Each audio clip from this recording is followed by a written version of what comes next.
오늘 본문 말씀 사도행전 1장 말씀, 사도행전 1장 8절 말씀 함께 읽겠습니다.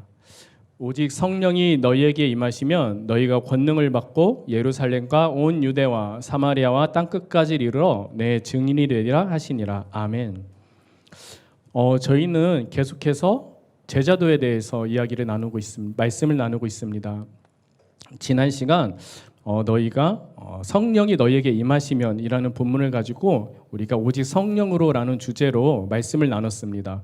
오늘은 그 이후에 이어지는 너희가 권능을 받고 라는 본문을 가지고 우리가 권능에 대해서 나누는 시간 되고자 합니다. 그 사도행전 1장에 예수님이 이제 승천하시기 전에 마지막으로 하시는 말씀이죠. 너희가 성령이 임하면은 권능을 받고 내 증인이 되라. 그렇게 마지막 말씀을 하시고 나서 예수님은 그렇게 하늘로 호련히 날아가 버리시죠. 참 극적인 연출 장면이 아닐 수 없습니다. 저도 그 부하스 공동체에서 그 강연회라든지 이런 것들을 좀 크게 같이 기획도 하고 연출도 하고 했었는데 저희도 무대 연출을 할 때 이런 극적 효과에 대해서 많이 고민을 하거든요. 근데 마지막 명령을 이렇게 딱 말씀하시고 나서 그러고 나서 다시 또 뭐 제자들하고 앉아서 빵을 좀 잡순다든지 아니면 어디에 가서 또 뭘 하신다든지 하면은 극적 효과가 덜했을 텐데 그 예수님 그렇게 휙 하고 하늘로 날아가 버리세요. 요즘같이 과학이 발달된 이런 시대에도 사람이 갑자기 공중으로 날아간다고 하면은 우리가 조금 당황할 수 있을 것 같아요. 하물며 2000년 전에 그렇게 과학기술이 발달되지 않은 이 시대에 갑자기 사람이 하늘로 날아가 버렸으니 이 제자들이 얼마나 그 광경이 황홀하면서 얼마나 넋을 놓고 바라봤겠습니까? 그렇게 하늘로 휙 날아가시더니 구름 위에까지 그렇게 높게 사라지시죠. 제자들은요 계속 이렇게 넋놓고 봤을 것 같아요. 오, 사라진다. 그러면서 봤겠죠. 그때 9절에 보면은 흰 옷을 입은 두 사람이 옆에 서서 제자들에게 말을 하죠. 무엇을 그렇게 바라보냐고. 지금 이렇게 올라가신 예수님은 올라가신 모습 그대로 다시 이 땅에 오실 거라고 그렇게 천사가 말을 하죠. 여러분 그런 것 같습니다. 우리가 이 땅에서 제자로 살아간다는 건요. 예수님에게 받은 은혜로 말미암아 다시 그 은혜를 덧입은 우리가 이 땅 가운데 시선을 돌려야 할 것입니다. 그 예수님의 사랑이 너무도 크고 너무도 놀라워서 그 은혜가 너무도 크고 너무도 놀라워서 그 예수님을 바라만 보면서 그렇게 언제 다시 오실까 목을 빼고 기다리며 구경하는 그런 신앙이 아니라 다시 그 시선을 이 땅 가운데로 돌려서 이 땅 가운데 있는 우리 이웃에게 나의 옆에 있는 사람에게 복음을 전한 그런 이방인들에게 이방 땅에게 우리 시선을 돌려서 열심히 주의 복음을 전하는 것이 그것이 바로 제자로서의 삶인 것 같습니다. 자, 오늘은 이 권능에 대해서 나누고자 하는데요. 사랑하는 형제님 자매님 여러분, 우리가 성령이 우리에게 임하시면 오직 권능을 받고 주의 복음을 전하라고 말하고 있습니다.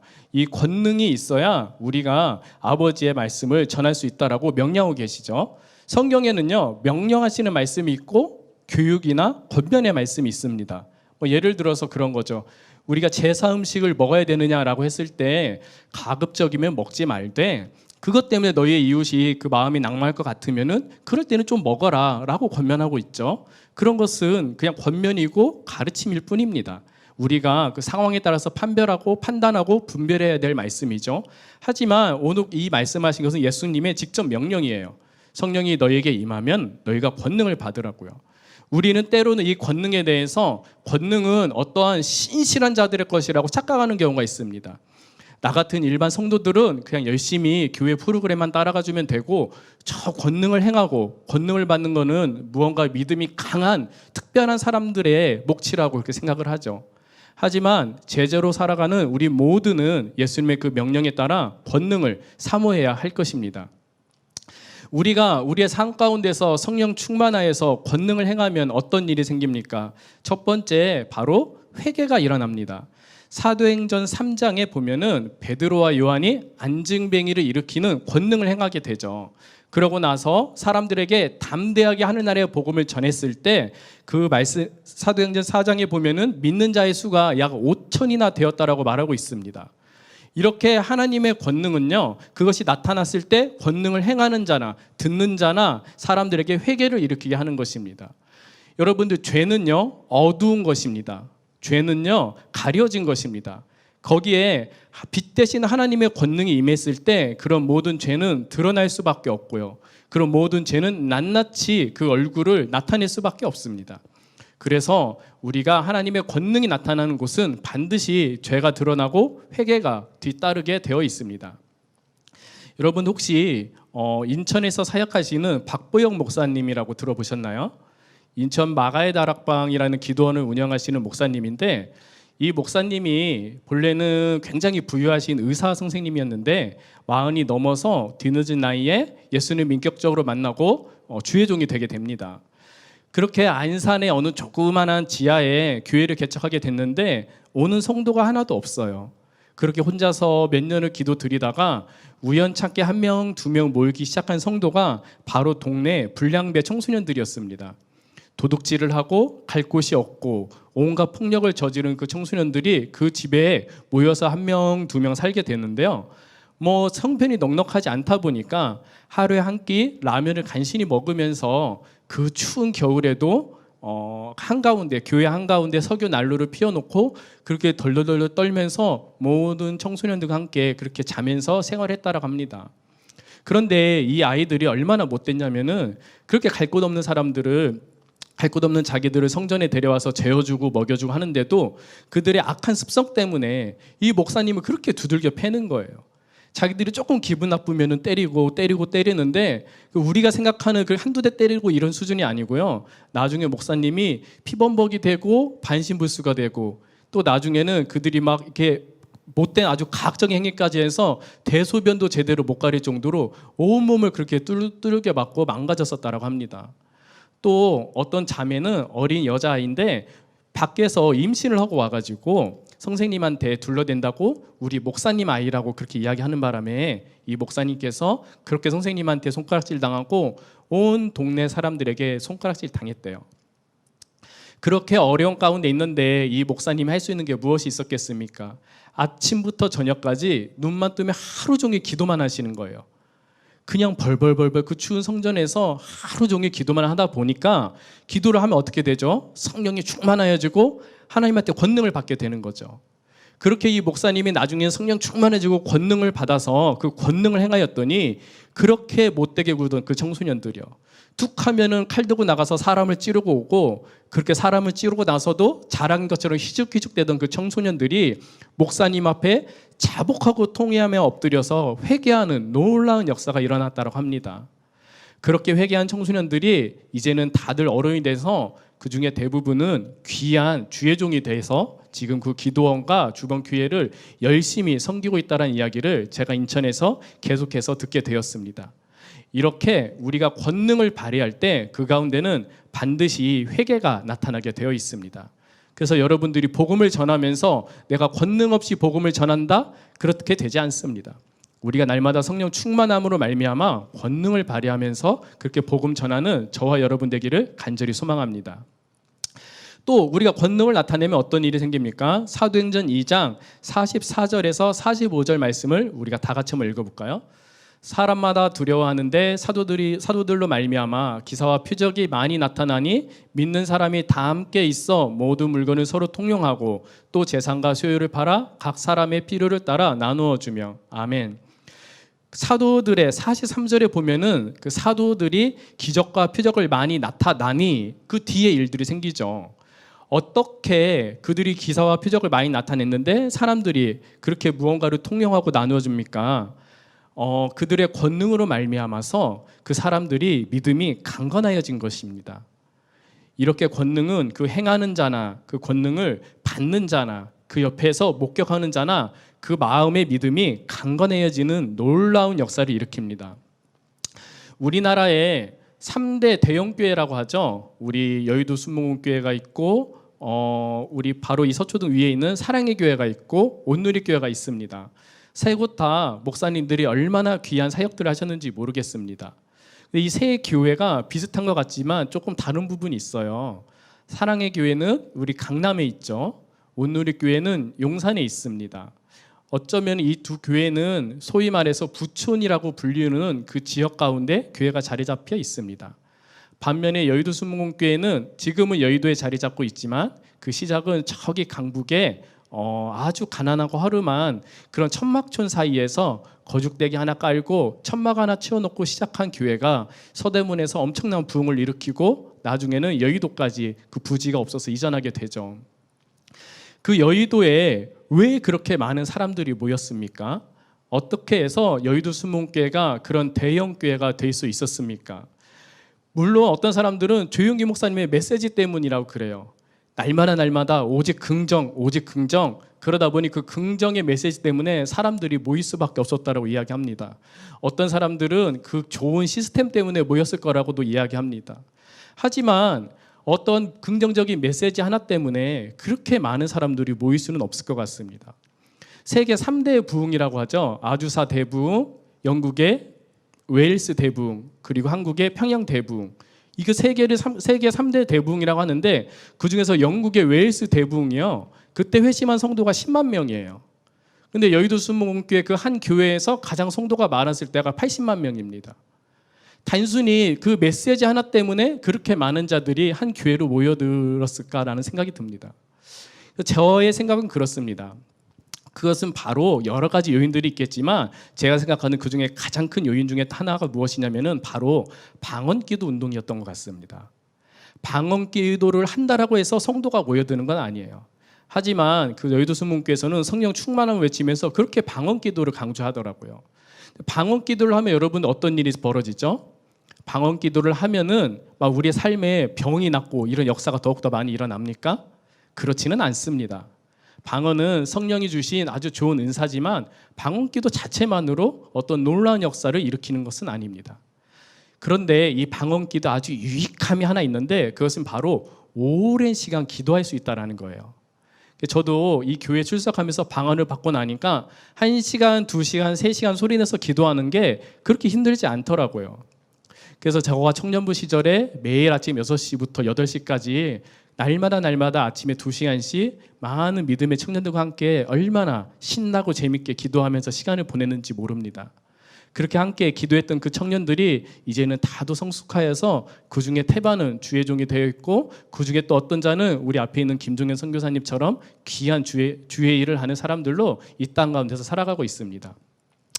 여러분 이 순복음교회에서 방언기도 운동을 막 일으키고요. 사람들이 오면은 막 방언을 받게 되더라고요. 그러다 보니까 방언을 하면서 그 시간이 기도의 시간이 길어지고 그에 머무르는 시간이 길어지고 그러다 보니까 이 사람들이 어떤 변화가 일으켜지냐 이 사람의 속사람이 강건해지는 거예요. 교회 오기 전에는 이 아저씨들이 어떤 아저씨들이었냐면은 그냥 가난해서 술에 빠져 살고 도박에 빠져 살고 그렇게 일도 하는 둥 마는 둥 하던 그런 사람들이 교회에 와서 방언을 받고 하루에 2시간 3시간씩 열심히 기도하다 보니 그 속사람이 강건해지는 거죠. 그래서 어떤 장사하는 아저씨는 그 전에는 가게 문도 느지막이 열고 가게 나가서도 그냥 손님이 없으면 없는가 보다 이런 패배감 가운데 있던 분들이 속사람이 강건해지니까 어떻게 되죠? 일찍 나가서 가게 문도 열게 되고 부지런하게 할 일 없으면 청소도 하시게 되고 또 시간이 남고 손님이 없으면 앉아서 기도도 좀 하게 되고 그러다가 손님이 1명 2명 오면 어떻게 했겠습니까? 그 속사람이 강건해진 그분들이 그 손님들에게 친절히 대하지 않았겠습니까? 음식을 하나 하더라도 정성을 다해서 하지 않았겠습니까? 그러다 보니 그런 곳에 장사가 잘 될 수밖에요. 또 일용직을 다니던 아저씨들도 많이 있었어요. 그런 분들이 그 전에는 날마다 게으름 때문에 그냥 일만 꾸준히 나가도 좀 괜찮겠는데 어떤 날은 또 2, 3일 일하다가 조금 힘들면 또 술에 빠져 살고 그러던 분들이 이 방언 받고 열심히 기도하면서 속사람이 강건해지니까 매일매일 일이 있던지 없던지 인력사무실에 출근을 하시는 거죠. 그렇게 성실하게 일을 하고 하니까 그 인력사무실에서도 좀 좋게 봐주고 그러면서 좋은 자리도 또 제안해주고 그러면서 조금씩 살림이 나아져가는 것입니다. 사람들은 그 여의도 순복음교회가 치유 사역을 많이 하다 보니까 그곳에 가면은 병이 낫고 그러한 간증들이 많을 거라 생각을 하는데 실제로 제가 여의도 순복음교회를 한 10년간 출석하면서 제가 관찰하기로는 그 중에 태반은 그렇게 어떤 병이 났거나 그런 역사보다도 그들의 삶이 무너져 있다가 열심히 방언받아서 기도했더니 속사람이 강건하여져서 그렇게 나의 생활이 조금 더 부지런해지고 그래 조금씩 가정이 일으켜 세워지고 그러다 보니 그 가정의 자녀들까지 교회 다니게 되고 그러다 보니 그 가정이 경제적으로 좀 더 좋아져서 때로는 뭐 집도 좀 넓혀서 가시기도 하고요. 그렇게 가정들이 화목해지는 그런 가정들이 태반이더라고요. 이렇게 우리가 성령 충만하여서 권능을 나타내면은 우리 안에 속사람이 강건하여져서 그것으로 말미암아 우리의 삶이 더욱더 윤택하여집니다. 또한 그런 모습들을 봄으로 말미암아 그의 가족들과 주변 사람들 또한 주님을 조금 더 주님의 복음을 받아들일 수 있게 되는 거죠. 사랑하는 형제는 자매는 여러분, 우리가 성령 충만하여서 성령 충만하여서 권능을 받음으로 말미암아 여러분 한 사람 한 사람의 속사람이 강건해지기를 간절히 소망합니다. 또 우리가 권능을 받아서 행하면은 우리의 삶에 어떤 일이 벌어집니까? 우리가 권능을 받아서 행할 때 우리는 복음을 전하는 데 있어서 담대해집니다. 사도행전 2장 29절에 형제들아 내가 조상 다윗에 대하여 담대히 말할 수 있노니 라고 말하고 있습니다. 또한 다음 넘겨주시겠어요? 네. 또한 사도행전 4장 29절 30절에도 담대히 하나님의 말씀을 전하게 해주십시오 라고 부탁을 해서 하나님께서 그 가운데 역사했을 때 그들이 성령 충만함을 받아서 담대히 하나님의 말씀을 전하였다고 하고 있습니다. 여러분, 담대하다라는 것은 무엇입니까? 이 담대하다라는 것은요, 상황에 흔들리지 않는 것을 바로 담대함이라고 말하고 있습니다. 내 상황이 조금 어려워졌을 때 내가 위축되고 내 마음이 쪼그라들고 그러면 담대함이 아니죠. 내 상황이 조금 잘 된다라고 해서 내 목소리가 막 커지고 기운이 막 커지면은 그것은 우리가 담대함이라고 할 수 없을 것입니다. 여러분들의 삶 가운데 어떤 어려움이 있을 때 여러분들이 혹시 위축되거나 쪼그라들거나 뭐 패배감에 있거나 목소리가 작아들거나 그런 일이 있으십니까? 성령 충만하여서 권능을 받음으로 말미암아 담대하여야 될 것입니다. 여러분 혹시 골목식당이라는 프로그램을 아시나요? 저는 그것을 참 재밌게 보고 있습니다. 거기 출연하시는 그 백종원이라는 분도 너무나 제가 봤을 때 너무나 재밌고 좋은 분 같더라고요. 제가 골목식당을 이렇게 보니까 거기에 나오시는 모든 사장님들의 특징이 있어요. 그것은 바로 그들이 계속 장사가 안 되고 돈도 못 벌고 힘들다 보니까 다들 그렇게 목소리가 모기 목소리처럼 다 이렇게 힘이 없으시고 위축되시고 다 그러시더라고요. 그래서 그 백종원 선생님이 가셨을 때 다들 이렇게 좀 위축된 모습으로 보이시더라고요. 그게 그럴 만도 한 게 그분들이 거기서 하루 이틀 장사하셨겠습니까? 그렇게 열심히 일을 했는데도 잘 안 되다 보니까 그 마음에 그런 위축됨이 있는 것 같습니다. 물론 그 중에는 그렇지 않은 분도 가끔은 있더라고요. 저는 한번 좀 재밌게 본 게 어떤 형제님인데 이 형제님은 너무도 특이하신 거예요. 식당을 운영을 하는데 정말 그 음식이 이게 어느 나라 음식인지 아무도 모를 정도의 그런 음식을 막 해내는데 그것을 바라보는 백종원도 기가 막혀하고 그것을 요리를 해내는 본인도 기가 막혀하고 그런 상황이 되더라고요. 나중에는 백종원 씨가 막 화를 내더라고요. 당신같이 이렇게 음식에 진지하지 않은 사람 식당 안 하는 게 낫겠다고. 뭐 그렇게 해서 솔루션이 그냥 끝나버렸습니다. 제가 나중에 신문기사에서 봤는데 그 형제님이 그 건물주라고 하더라고요. 그래서 이래서 이 형제가 그렇게 담대했구나 제가 그 생각이 들었습니다. 우리가 농담 삼아서 하늘에 계신 주님 바로 밑에 건물주가 두 번째로 높다고 하지 않습니까? 아마 이 형제는 자기가 그렇게 열심히 일하지 않아도 경제적인 유익함이 있기 때문에 그렇게 좀 떳떳하게 다른 출연자와는 다르게 대들기도 하고 웃으면서 말할 수 있었던 것 같습니다. 여러분들은 어떠십니까? 여러분들의 삶 가운데 담대함이 있으십니까? 아니면은 환경의 지배를 받아 살아가는 삶을 살아가고 계십니까? 여러분 모두가 성령 충만함을 받아 권능을 받음으로 말미암아 담대히 주의 복음을 전하는 저와 여러분 되었으면 좋겠습니다. 그 담대함은요, 나 하나에서 머무는 것이 아니라 나의 가족에게 또한 아주 귀한 영향력을 끼치게 되어 있습니다. 우리가 집에 갔을 때 그 집이 조금 어렵고 힘들 때 내 마음이 담대하지 못하면은 조금 가족들까지 다 위축되는 부분이 있습니다. 하지만 내가 담대하게 그 상황을 제압하고 하나님의 권능으로 그 상황을 제압하면은 예수 믿지 않은 가족들까지도 나로 말미암아 그 가운데 복음이 전해지게 되는 거죠. 저도 과거에 좀 어려웠던 시절들이 있었습니다. 경제적으로 많이 어려워서 어쩌면은 우리 아내가 심리적으로 쉽지는 않았을 거예요. 뭐 집에 도시가스가 끊겨서 한겨울에 그렇게 춥게 지내기도 하고요. 어쩌다 보면은 식용유가 떨어지고, 어쩌다 보면은 쌀이 떨어지고, 어쩌다 보면 분유가 떨어지고, 어쩌다 보면 계란이 떨어지고, 그런 것들이 떨어졌을 때 힘든 거는 뭐냐면은 그걸 살 돈이 없다라는 거죠. 근데 그렇게 너무 기초적이라고 생각하는 생필품조차 살 돈이 없을 때 자매들의 마음이 조금은 낙담할 수도 있거든요. 그럴 때 제가 항상 함께 붙들고 기도를 했던 것 같습니다. 여보, 우리가 분유가 없지만 어차피 주시는 분도 취하신 분도 다 하나님인 걸 우리가 믿기 때문에 함께 기도했으면 좋겠어. 그렇게 함께 모두 문제들을 놓고 담대하게 둘이 손을 잡고 기도했을 때 날마다 하나님이 채워주시는 놀라운 은혜를 우리가 체험하게 되었습니다. 그러다 보니까 저의 아내도 저에게 이제는 기대게 되는 거예요. 아, 이 사람이 예수님과 함께 있는 사람이고 이 사람과 함께 기도하면은 이 모든 상황이 해결될 수 있겠구나 라는 그런 안도감과 기대감 가운데 조금은 더 저에게 와서 기대고 그렇게 조금은 더 기대고 의지하게 되더라고요. 제가 왜 굳이 이런 예화를 넣냐면은 며칠 전에 제가 수요일날 성경 공부하다가 이런저런 이야기를 하는데 그때 신라자매가 옆에 같이 있었거든요. 그래서 제가 나는 옷 벗는 버릇이 좀 안 좋아서 집에 가면은 옷을 집에 가는 순서대로 그 자리에 다 허물 벗듯이 벗어놓는다라고 했더니 약한 신라자매님이 이런 표정으로 저를 보시는 거에서 제가 그렇게 못된 남편은 아니라는 거를 조금은 이야기하고 싶어서 오늘 특별히 이 예화를 준비하였습니다.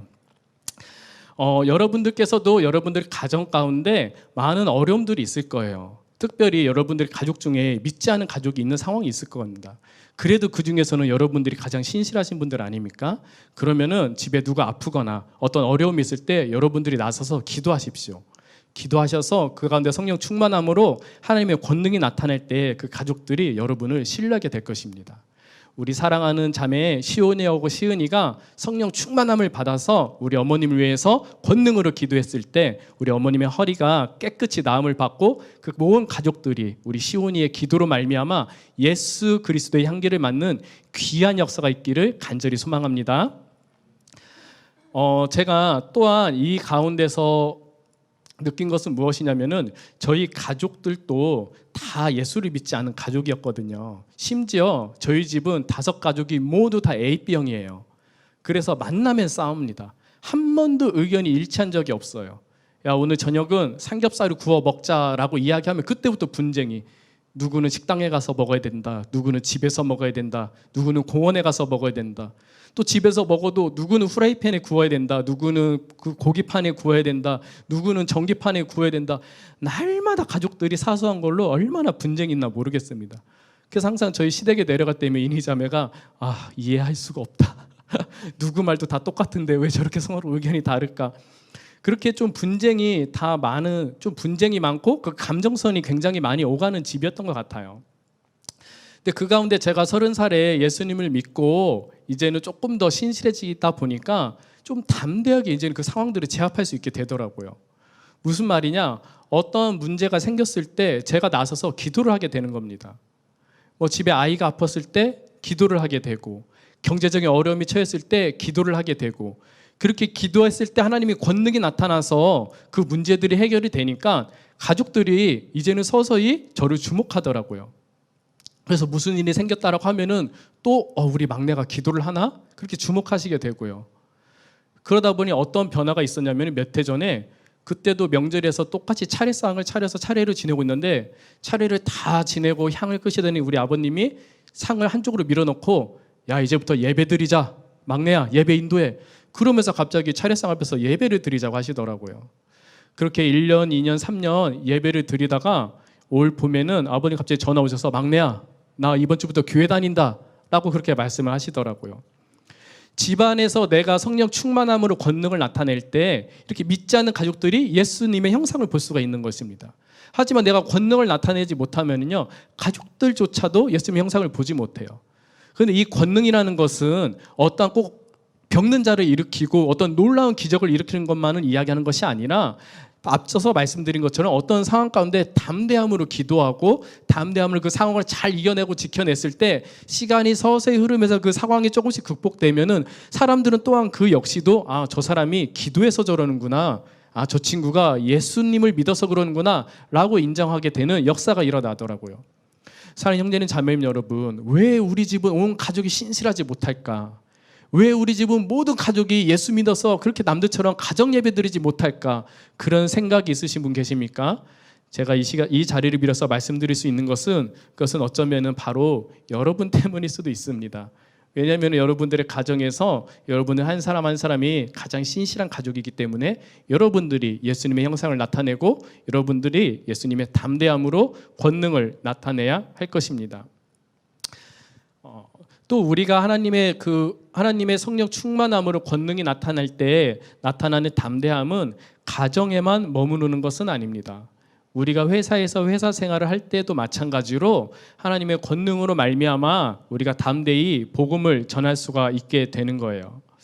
여러분 혹시 장한이라는 찬양 사역자를 아시나요? 한이라는 이름으로 사역을 하시는 분인데 우리가 잘 알고 있는 행복이라는 노래를 지으신 분이시죠.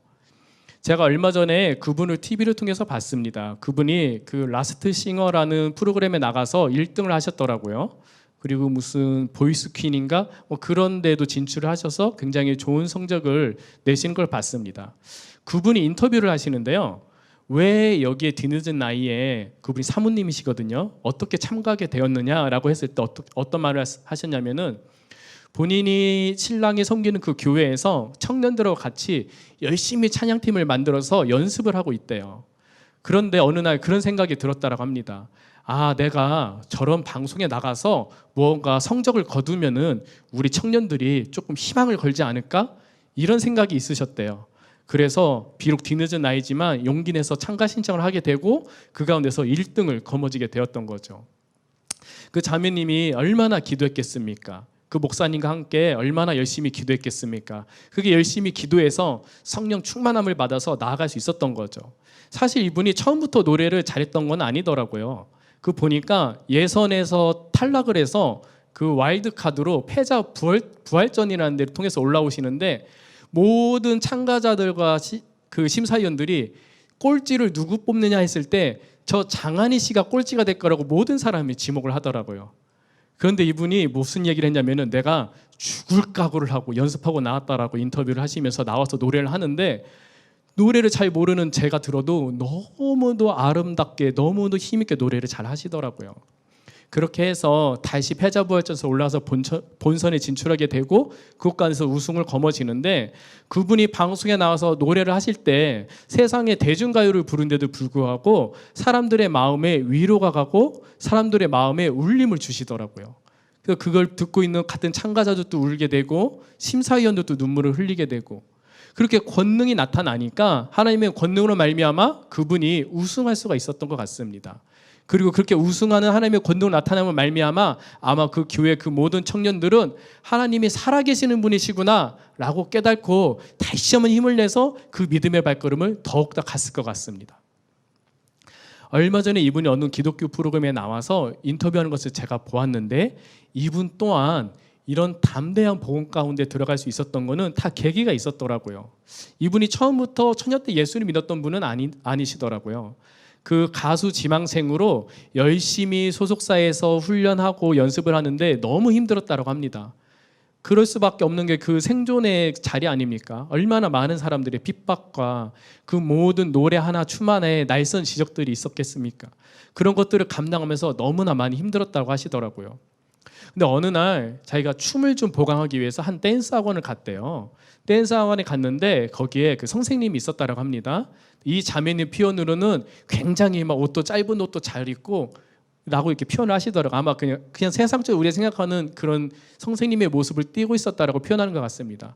그런데 그분이 그렇게 막 옷도 막 짧은 옷을 노출된 거 입고 막 그런 분인데도 혼자서 앉아서 성경책을 열심히 읽더래요. 그래서 가서 뭐 하냐고 물어봤더니 성경책을 읽는다라고 하면서 그러니까 본인이 장한희 씨가 호기심이 생겨서 이런저런 질문을 했다라고 합니다. 그런데 그 선생님이 굉장히 담대한 목소리로 굉장히 낮고 온화한 목소리로 이 자매에게 하니야, 하나님은 살아계셔, 그렇게 말씀하셨다고 해요.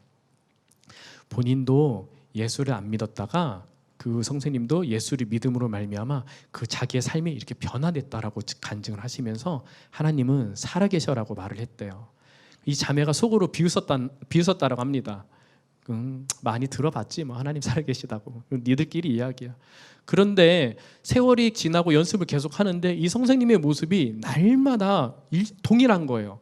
어떤 상황에도 흔들리지 않고 날마다 성경 가운데 그의 눈이 가고 날마다 온유한 성품으로 모든 제자들을 품어주고 또 그들이 훈련을 할 때 날선 지적보다는 격려와 독려를 해주고 그들에게 사랑을 베푸더랍니다. 그래서 그 선생님의 그 권능이 나타나는 것을 자기가 봄으로써 예수님은 정말 살아계실 수도 있겠구나, 그 예수님이 저 선생님을 변화시킨 것처럼 나의 삶 또한 변화시킬 수도 있겠구나 라는 생각이 들어서 그렇게 교회에 나가게 되고, 그렇게 교회에 나가서 은혜를 받아서 찬양 사역자가 되고요. 그렇게 찬양 사역자가 된 이후에 시아버지를 만나게 되고 지금의 남편분을 만나게 돼서 그렇게 믿음의 여정을 계속 걸어가고 있다라고 이야기를 합니다. 사랑하는 형제님 자매님 여러분, 오늘은 제가 조금은 편하게 말씀을 나누고자 해서 사례 위주로 좀 말씀을 나눴습니다. 제가 사례 위주로 말씀을 나누는 것은 다른 것이 아닙니다. 여러분들이 말씀을 통해서 권능을 받아 성령 충만해, 권능을 나타내서 담대해, 물론 그렇게 귀로 듣고 그래 마음으로 그래야지 이야기하면서 그게 뜻대로 잘 안 될 수도 있을 것 같아요. 그래서 우리가 때로는 이렇게 믿음의 발걸음을 먼저 걸어가는 이런 믿음의 선배들을 바라보면서 저분이 저렇게 날마다 술 취하고 방탕했던 사람인데 성령 충만하고 속사람이 강건하여지니 그렇게 잘 살아지는구나, 그것을 바라보면서 나도 힘을 내야지, 나도 성령 충만해야지, 나도 성령 충만함으로 강건해야지, 나도 성령 충만함으로 권능을 나타내야지, 그렇게 다짐할 수가 있게 되는 것 같습니다. 사랑하는 형제님 자매님 여러분, 여러분들은 삶 가운데 권능을 나타내기 위해서 간절히 구해보신 적 있으십니까? 물론 우리가 권능 자체만을 바라봐서는 안 됩니다. 권능은요, 우리가 예수님을 나타내고자 하는 간절한 마음 가운데 하나님한테 구해야 되는 것이에요. 오늘 29장에 주님, 우리도 그들의 위협함을 보시고, 앞으로 넘겨주시겠어요? 4장 29절입니다. 주님, 그들의 위협함을 굽어보시고 또 종들로 하여금 담대히 하나님의 말씀을 전하게 하여 주시오며 라고 그렇게 요청을 하죠.